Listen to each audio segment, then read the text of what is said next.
Maryland basketball has another letdown on the road.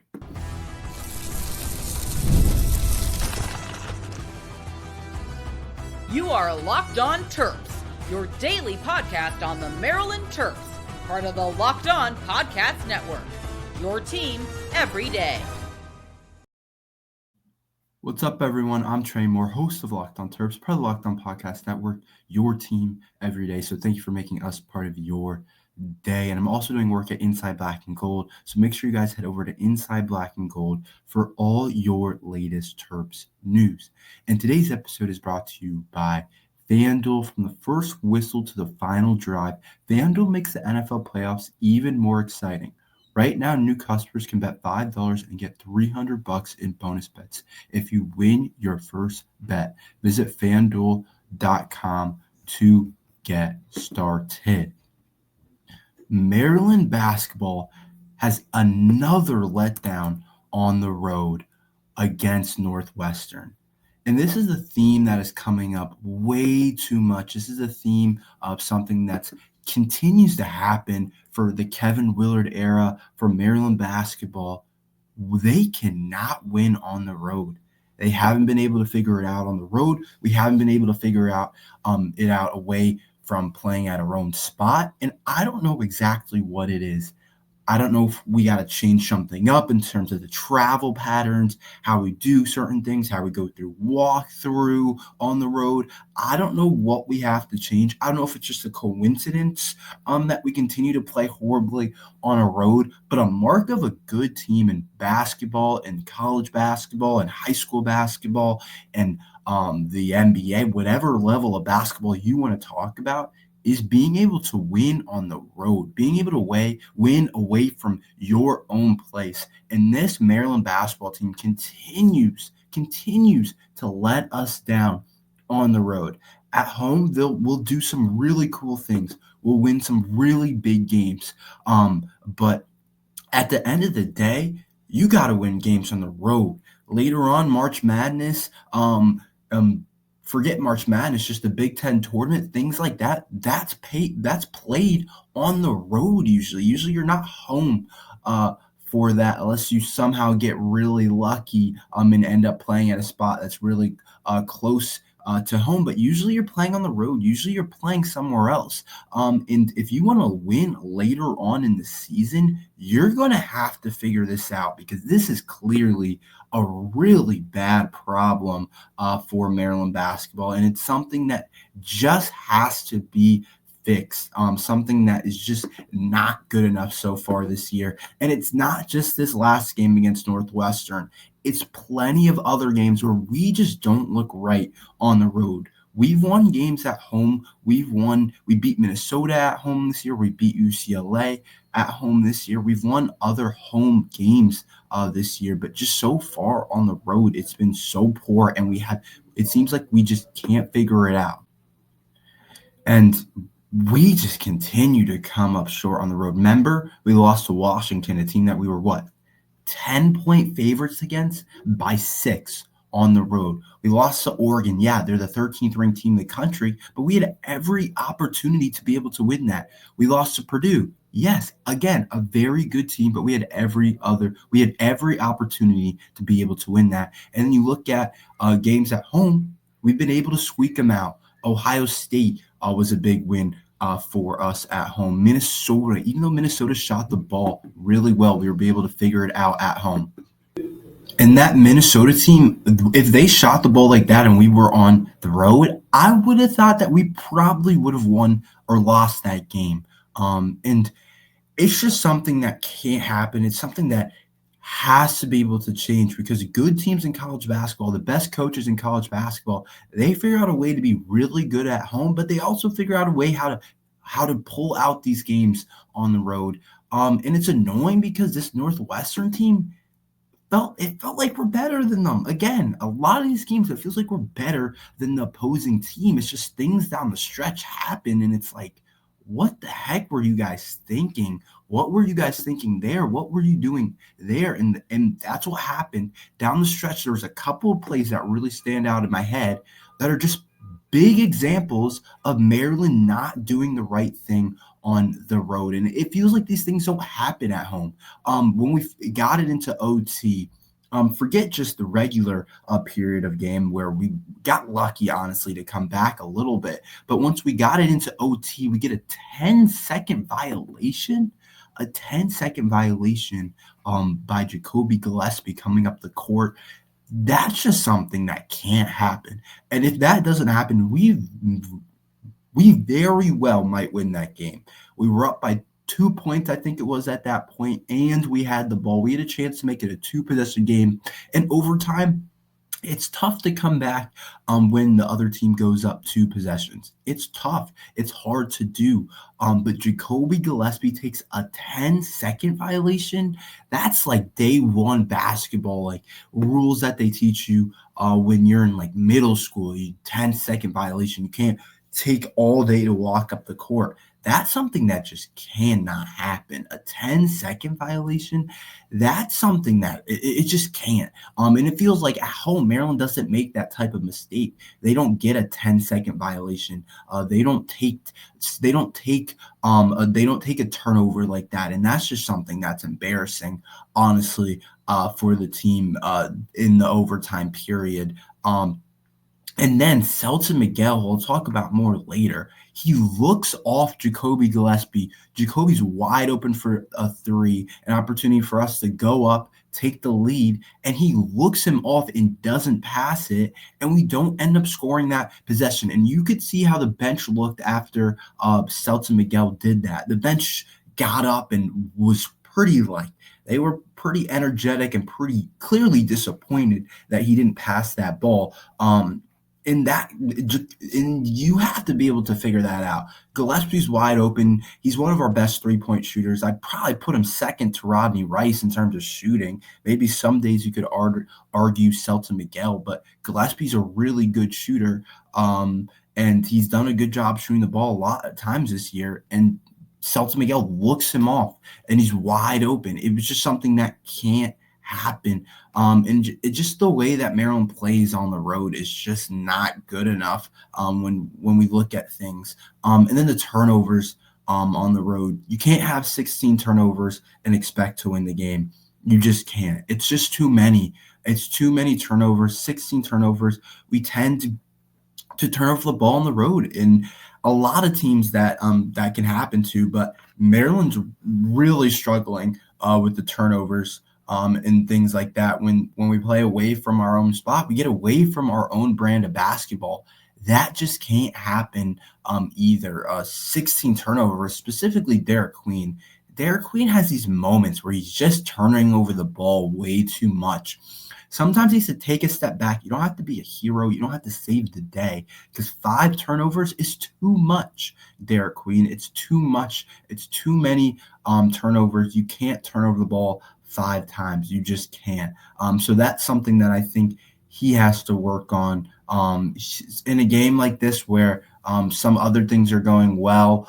Julian Reese is putting up a really good game, 23 points for Julian Reese. What a game from him, 13 of 14 from the free throw line. You can't lose a game where Julian Reese shoots that well from the free throw line. And Derek Queen just they can't get it going at the same time. It feels like it's either Derek Queen going off or Julian Reese going off. And I want to see a game where both of them go off, because when they do that, we win games. But the fact that Derek Queen had 5 turnovers, Julian Reese had 3, our 2 bigs can't combine for 8 turnovers. Those are the guys that are supposed to be limited in turnovers. And I know they were doubling, and I know they were doing a lot of things, throwing a lot of stuff at our bigs, but that just can't happen.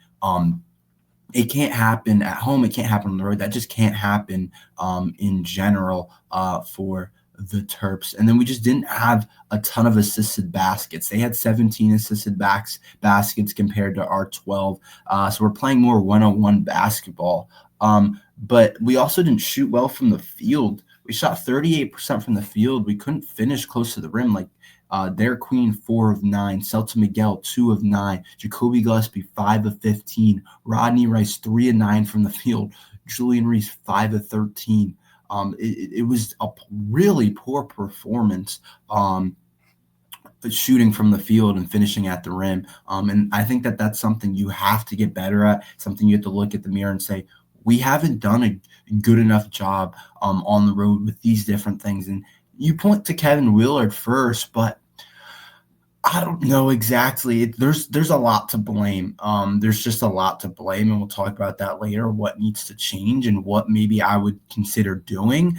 But I just think that Kevin Willard has to be able to figure it out, how to get his guys going on the road, how to do different things on the road, because right now it's just sloppy away from our place. It's just not good enough away from our place. And it's a tough watch at times. And the fact Maryland had every opportunity to win that game in overtime. And the fact that they weren't able to get it done is just not good enough. To lose by 2 to a Northwestern team that really relied on two guys to carry a lot of their scoring.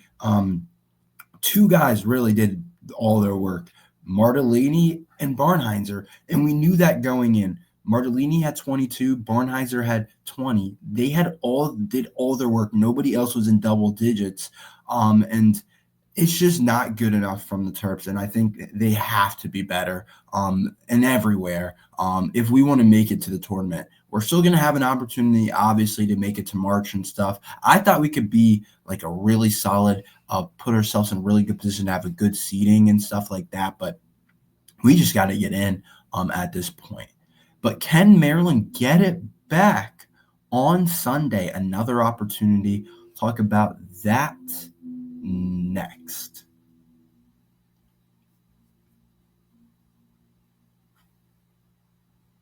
This message is brought to you by Prizepicks, the place to get real money sports action. With over 10 million members and billions in winnings, Prizepicks has changed the game in daily fantasy sports. Whether it's the playoffs or regular seasons, Prizepicks has made it easier than ever to win big while enjoying all of the football action. Now it's playoff time, and there's no better way to get in on the action than with Prizepicks. Here's how it works. You simply pick more or less on at least two players, and if your pick hits, you can win up to 1,000 times your cash. Yes, that's right, 1,000 times your money, just by making a few simple picks. For me, I'm all about the hot takes this season. This week on Prizepicks, I'm looking at Lamar Jackson for over 250 yards and Travis Kelce for more than 70 receiving yards. It's fun to predict and easy to play. Plus, with Prizepicks Flex Play, you can still double your money, even if one of your picks doesn't hit. And with the app, you get your winnings fast, sometimes in as little as 15 minutes. Ready to run your college game this football season? Download the app today and use code LOCKEDONCollege to get $50 instantly after you play your first $5 lineup. That's right, $50 just for playing. Don't wait. Take your game to the next level with Prizepicks. Prizepicks, run your game.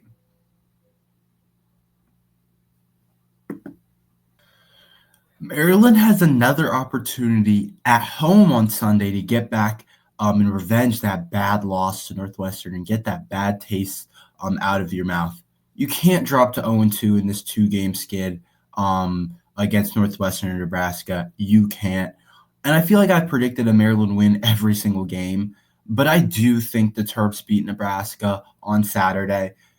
The biggest thing, I think, is just the fact that Maryland's at home. I think that's the biggest part of it. I think that when I made these predictions so far this year, I think I've kind of underestimated that and kind of underrated that when I've been talking about Maryland winning games. And I talk about our talent a lot and all these different things. But eventually, Maryland's going to have to prove to me that they can win on the road against really anyone in the Big Ten, because Washington's one of the worst teams in the Big Ten. Northwestern's not all that great, and we can't beat them on the road. But we get Nebraska at home, so that makes me feel 1,000 times better about our chances at winning. It makes me confident that we should be able to beat them. I feel pretty good about us beating Nebraska at home because we just know we're just so much better at home. There's no other way to put it. There's no other way to talk about it. We're a pretty good team at home, so I think that's the biggest thing. And it's starting in the home versus away thing. It's very much a thing. We have a large data over the last couple of years under Kevin Willard to know he's really good at home. not good on the road, but really good at home. So the fact we get Nebraska at home, I feel really good about. But Nebraska actually just took a tough loss to Rutgers, 85-82 last night. And it's interesting because they have a couple of really good players. The Bryce Williams kid on Nebraska, I think he's one of the best players in the Big Ten and in the country. Watched a little bit of him play a couple times this year when I've watched Nebraska play against somebody else. And then Rutgers, just Ace Bailey and Dylan Harper had their day. And I know sometimes I'm down on Rutgers. I'm like, they're not as good as people think. And I think they aren't. And I think that kind of got proven this year. But they still have those two freshmen that can kind of go for 20 any night and can beat really anybody. But I do think Nebraska has a really solid team this year. I think Maryland a little bit better, but I don't think we're much better than them. They have had a tough kind of stretch here where they lost to Rutgers. They got smacked by Purdue, 104-68. They lost by 10 to Iowa. They did beat UCLA by 8. But they're having a little bit of a tough stretch. They got smacked by Michigan State earlier on in the year. Realistically, it's a team that Maryland should beat. We're going to be favored. I'm going to say probably by like 5 points, I would say. But this is one of those games where if we underestimate this Nebraska team, they're more than capable of beating us, more than capable. They have some really good players, like I said. The Bryce Williams kid, I think, is one of the best players in the Big Ten, one of the best players in the country. They kind of go as he goes. He plays the most minutes on their team. He averages the most points. He averages 19 a game for them. He also shoots 48% from the field, 40% from the three-point line, 91% from the free throw line, 40% from the three-point line. So he's almost a 50, what do they call it, a 50, 40, 90 guy. He's really close to being that, which is really impressive. And he's a guy that if we let him go off, then they're going to stay in the game. If he doesn't go off, if he doesn't go crazy, then Maryland should be able to handle this Nebraska team. They also have Connor Asigan, which is a really interesting because Maryland was considering this kid, and I honestly wish we would have gotten him. I think he would have worked perfectly with what we wanted to do because he's averaging 11.6 points per game on 40% shooting from the three-point arc. He's like their main three-point shooter. He would have been perfect for us off the bench. I've been saying we need somebody that can come off the bench and really shoot the ball and be able to do that. Connor Asigan would have really worked for us. So I do kind of wish that we brought him in. But overall, they're definitely a pretty good team, averaging 33% from the three-point line. So just a tick below us. But they turn over the ball 12.2 times a game. So I think we can force the turnovers. Maryland's been really good at doing that.